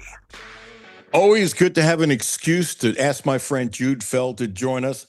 Stakes winning trainer back in the day, Eclipse Award winner many times as a broadcaster, with his own tout sheet that if you're into going to the track and betting, you need to look at, because he's forgotten more than I'll ever know. That's not much of a compliment, but the way he knows horses, he's just one of the top experts in the world. Glad to call him a friend. Jude Feld, how are you? I'm great. How's it going? I'm good. I'm really good. I'm looking forward to the Belmont much more than the Preakness, and maybe I'm being a snob because, the Derby wasn't in there and some other horses. And am I a snob? No, I don't think so. I mean, I know you have your feelings about running in the Preakness, and I love the Preakness myself. It's my favorite Triple Crown race. To me, it's like so much more relaxed than the Derby. The Derby's so pressure packed, and the Preakness is just fun. You just go and you're hanging out in Maryland, and everybody's in a good mood, and it's a great situation, I think. But the Belmont's nice, and it's interesting to have it at Saratoga. It'll be better when it's a mile and a half and more traditional, but yeah, it's going to be good. You think the race has lost a little quality until it goes back to being a mile and a half, which stands the test of time? Well, yeah, I mean, I think it's part of the whole picture. It's real interesting how the Derby's a mile and a quarter, then they shorten up to a mile and 3/16, and then they go to a mile and a half. I mean, it takes a really well-rounded horse to win the Triple Crown, and one that's tough and can handle all the racing. So, it's kind of a unique thing. But the mile and a quarter is fine. It is what it is. It can't be run a mile and a half at Saratoga because of the track configuration, and that happens at a lot of tracks, But it's just one of those things where when it's a mile and a half, you're looking for a different kind of horse. You're looking for a horse that can get the distance. I mean, at the Derby, you want one that can go a mile and a quarter, and that was Golden Tempo's big thing, because if there was one horse in that race that could go a mile and a quarter, it was Golden Tempo. And he did it, and did it to a great degree. So, every race is different, no matter what distance it is or where it's run, or you have to take them as they come. But I think it'll be better when it's a mile and a half back at Belmont Park. Tell me about the race. Tell me who you like. You have a long shot you like. Is this desperate for Golden Tempo to get tons of respect? I sort of had the feeling, and if this sounds sexist, I don't mean it that way. It's actually a compliment. I don't think the trainer got enough respect because it was a female trainer. It became... You mean going into the Derby, or? Yes, going into the Derby. I don't think she got enough respect. And although she's gained tremendous respect now, I still don't think it's the same, because it's a sexist world, horse racing, and the world we're in. Am I wrong? I don't know. I may be a little too close to the picture. I think Cherie does a great job. She was a fantastic trainer going into the Derby, and she's a fantastic trainer coming out of the Derby, and I think she's going to have a tremendous career. I think she's doing everything right, and she's had a very busy schedule with all the appearances and all the TV and throwing out the first pitch at Yankee Stadium. She handled it all with aplomb, and I know it's a lot to do and a lot of pressure, but I think she was a good representative of our sport in general, whether she's a woman or a man. I think she just showed that horse trainers are more than just guys with straw hats and overalls. See, okay, I agree with you 100%. That's not what I'm saying, though. I'm saying there's still a stereotype in the world because there have not been a lot of female trainers. There are more and more as time goes on, and there haven't been a lot of female jocks, and I'm surprised there's not more now. Because of that, I think it's like, I'm not saying anybody thought she was a joke or something like that. I don't think leading up to the race, because I didn't know her, just to be perfectly honest. Right. Some people like you who told me way before Golden Tempo won the race that this is a really good trainer. Don't know if the horse could win, but this is a really good trainer. And when I have people like you, who I respect, tell me that, that's all I need to know. And by the way, I would have said it if it was Joe Ishkabish, who had a horse in the Derby for the first time too. I would say, is this a really good trainer? Because we both know this, and you know it better than me. There are some trainers who go to smaller tracks, never made the big time, and they're great trainers, just like there are great basketball coaches. You know, when I got here in the early 80s, you know, the coaches at Georgetown and Transy and Cumberland and a lot of those schools, there were some great small college basketball coaches around here who were good enough to be coaches in huge places, the strategy and what they did and stuff like that, but they didn't get enough respect and they couldn't get a job on a bigger level because they were stereotyped. They were stereotyped. And I think Cherie can open up doors for other people, which I think is wonderful. And there are young women who are going to look up to her, which I think is wonderful. But I just think she didn't get enough respect going into the Derby. Maybe I'm wrong, but that's a feeling. I'm saying this as a support, not as negative. Right. Well, you know, it's interesting because I had a talk with Cherie before the Derby and told her my father had a woman trainer in the 1950s. She was the only woman to have stalls at Santa Anita. And, you know, she did a great job. She mainly trained at Agua Caliente, and she also ran on the California fairs. So to have stalls at Santa Anita was like a whole different ball game. And, you know, she was a very good trainer. So my family has been involved with women trainers since 1954. And, you know, I mean, so it doesn't seem strange to me. It probably seems strange to a lot of people. I mean, you know, you just don't see it very often, but little by little, the women are getting in there. Horsewomen are amazing. I mean, they just love their horses. They take care of them.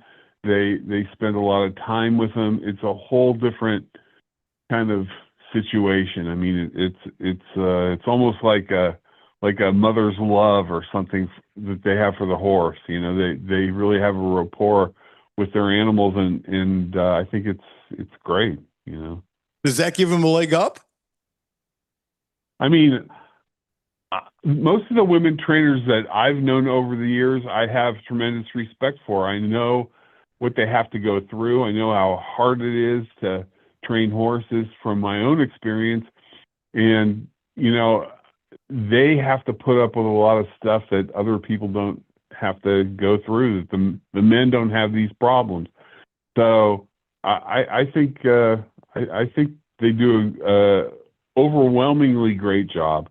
And it wouldn't keep me from hiring a woman trainer. I mean, absolutely. And I've had tons of women that worked for me that were assistants that were unbelievable. I mean, they're just fantastic. So, I mean, if they can be an assistant trainer, they can be a trainer. You know, I mean, that's the way I look at it.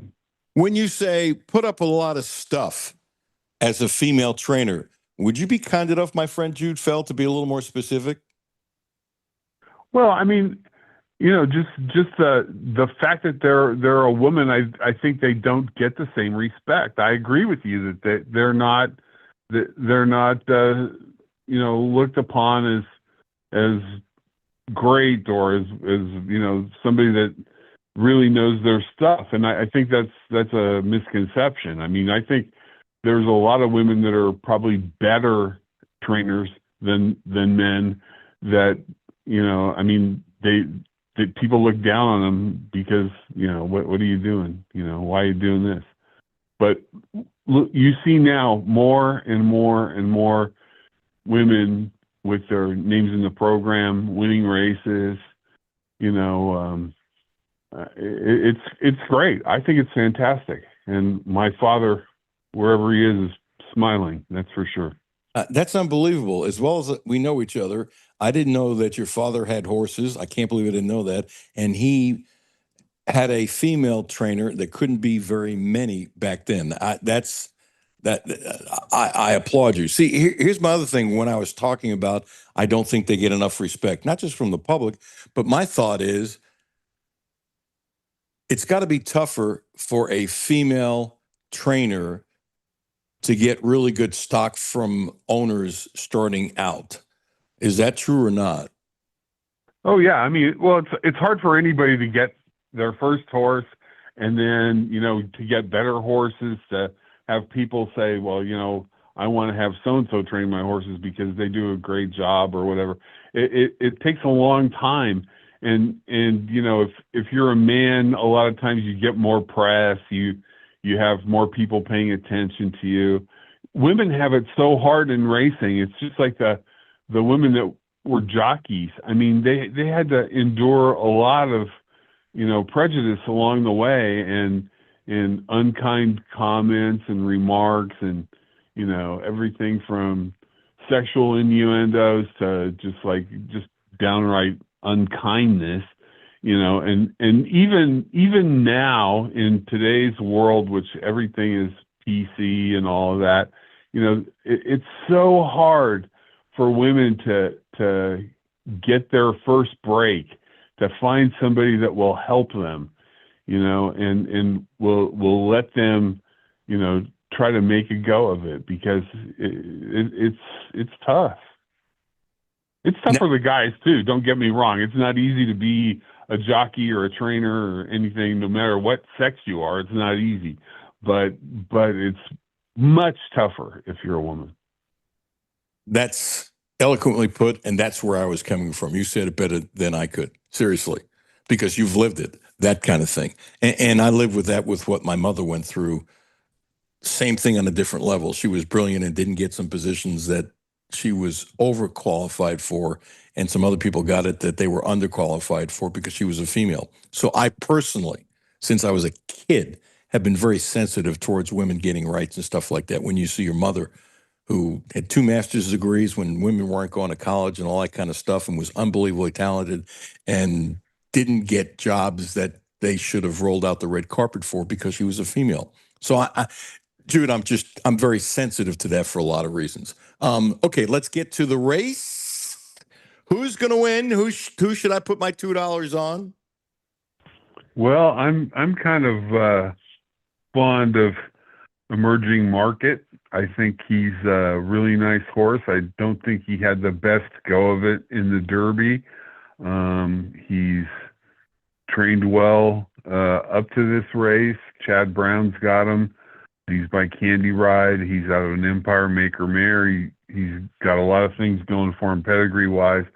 I think he can get the distance, and he's going to get a great trip. I mean, this race to me is all about trip.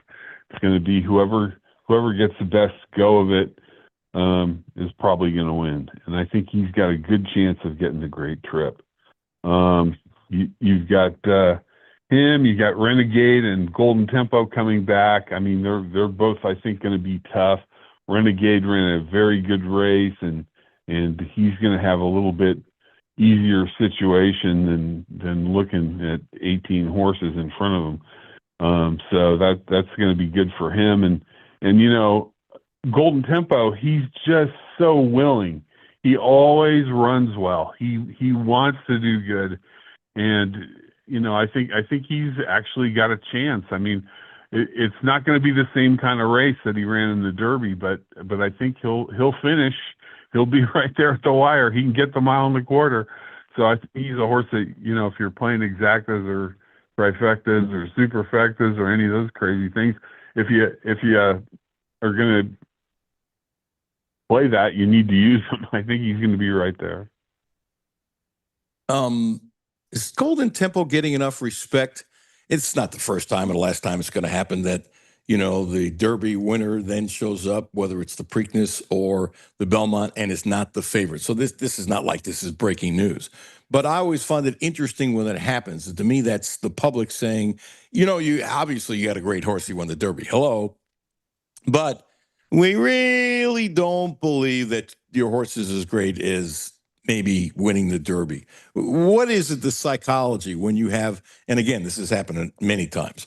What is the psychology when the Derby champ shows up to the Belmont and you're not the favorite, and it's not because it's a mile and a half, which it's not now. And I can see sometimes, this a million times better than me, maybe that horse isn't bred to go to a mile and a half. Not that anybody knows who can go a mile and a half until they go a mile and a half, because they've never gone a mile and a half. But the race isn't a mile and a half now. And so what is it about the lack of respect that some Derby winners have gotten? Well, I think, everybody likes a horse with speed, and he doesn't have much speed. I don't want to say he doesn't have any speed, but he doesn't have much early speed. And people in today's day and age, they like horses that run close up. They like horses that make the lead. They like horses that are brilliant. Guys like Bob Baffert have shown them that he can train a horse to go to the front and improve their position. And I think people gravitate to that. It's like, this horse is super fast and super good and all that. But, there's more to it than just speed. I mean, horses have to be willing, and they have to be tough, and they have to want to do it. And I think if there's ever a horse that wants to do it, it's Golden Tempo. If he could run faster early, he would, and he'd just keep running. He's a really cool horse. I've really gotten to like him. It's been a long process, but I've really got myself to respect him for what he does. He just puts his head down and says, I'm going to try to do the best I can, and he does it every time. He's never been out of the money, I don't think. I have to look at my PPs. I'm not sure. But, yeah, he's never been out of the money. Finished third or better in every race, regardless of distance. He won going 6 furlongs first time out. So to say he's just a slug is kind of insane, because he's won from 6 furlongs to a mile and a quarter. That's a pretty versatile horse, if you ask me. And whether people like him or not, I don't know. Why does anybody like anybody? So I think he's a nice horse, and I don't think he has to win, and he may not win, but I think he's still a nice horse, and he's going to run as good as he can run. Well, you can ask Jude Feld.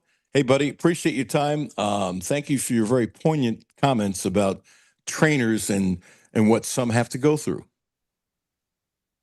Yeah, glad to do it.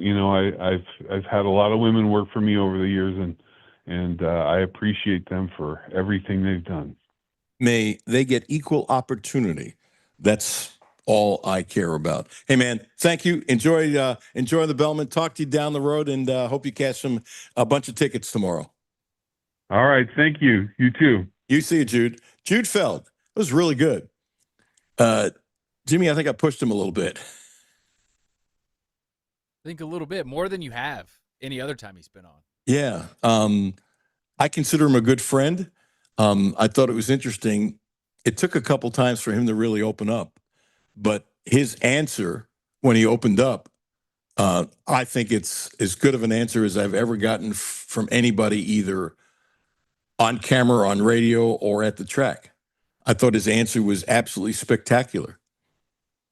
I mean, wow. And the fact his father had a women trainer 1,000 years ago, as well as Jude and I know each other. I didn't know that. And you talk about, oh my gosh, being a pioneer. I need to have Patty Jo Cooksey to come on the show. I love Patty Jo Cooksey. We became dear friends. And, she was a great female jock. And she opened up about all kinds of things about how she couldn't get stock because the men chauvinist owners wouldn't trust her. And they also had the thought was, well, a female can't control a horse that's 1,400 pounds. And she goes, I'm controlling 1,400 pounds, but my stock is not good. She couldn't get good stock. And there were a lot of people who told me she basically got as much out of the stock as she could get. And she eventually retired. I think partly she had done it long enough, but the fact that she was frustrated that she couldn't get really good stock. And she felt, you know what? On the way going up, I get it, but I've earned it to get more stock. But back then, she just couldn't do it. She had no place to change. Seriously. Can you imagine that now? She had changed in like a closet in a bathroom. Now, don't think that would fly in 2026. No. And so it's one thing if it happens like the first time, but when somebody's showing up, you make accommodations for them. She didn't even have accommodations.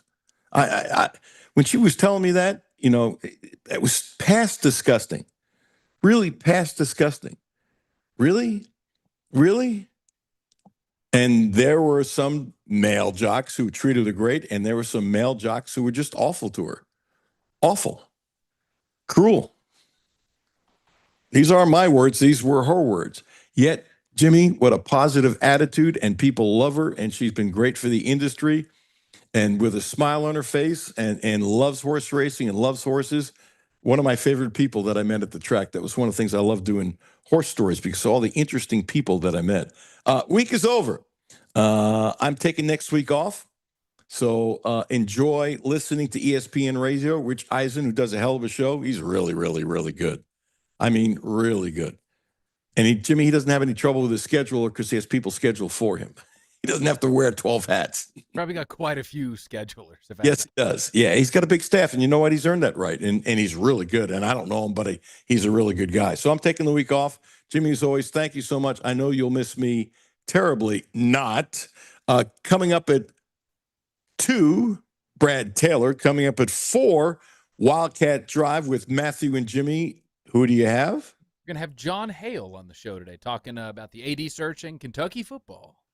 Kentucky football. Yeah. Every year it gets longer and longer as far as the seasons overlapping and continuing, and the summertime off season has diminished tremendously. It's June, and it might go up to July before we know who the AD and stuff like that. And by then you got football teams back, and the basketball team is coming back soon. There won't be a lot of news and that kind of stuff, be a lot of stuff. So it won't stop. Have a great week. Thank you so much for listening. I appreciate you tremendously. Chip Rupp, thank you. Hal McCoy, thank you. Jim Master, thank you. Jude Feld, thank you. Count your blessings. I do. Thank you, Lynn Martin, for letting me do this show. And thank you for letting me do it my way. I appreciate it tremendously. Thanks, Jimmy. Have a great day.